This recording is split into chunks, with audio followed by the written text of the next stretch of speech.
Have a seat, Bill, and let's go through some feedback from your oral and practical assessment. Firstly, how do you think you went today? Oh, I was quite nervous, Michelle. I don't think I did the best job. How do you think I went? What, in particular, were you unhappy with?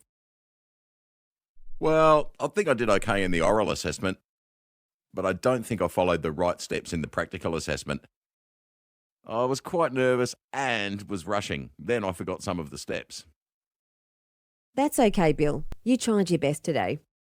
How about we go through my feedback, then we can make a plan for what should happen next. Sure, thanks. Let's start with the oral assessment.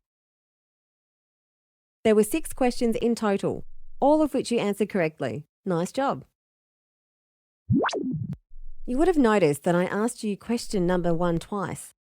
This is because the first time around, you only gave me 2 examples of personal protective equipment that is required to be worn in the warehouse. The second time around, you listed all 3 required items of PPE, so well done. Your answers show that you have a clear understanding of the company's manual handling requirements. I have deemed you satisfactory in the oral assessment. Thanks. I really spent a lot of time reviewing and familiarising myself with the manual handling procedure. It showed. If you don't have any questions, Bill, shall we move on to discussing the practical assessment? Okay. In the practical assessment, I asked you to lift and move a load from point A to point B, demonstrating the correct manual handling process. I also asked you to talk me through what you were doing as you were moving through the steps. I'd say it was nerves, but you seemed to forget to talk me through the steps. You started out superbly, demonstrating the correct posture to use whilst lifting a load. When carrying the load, you kept it close to your body and avoided any twisting or side bending.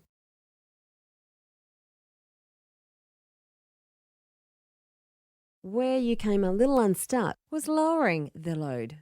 You bent down quickly without demonstrating an appropriate stance or bending your knees to put the load down.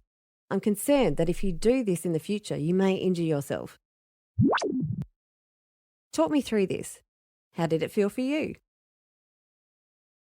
You're right, Michelle. I felt like I rushed the end bit too. I think I was mindful that it was almost over, and because I was nervous, I forgot the correct steps for a minute there. Thanks for explaining that, Bill. No problems. I can understand that.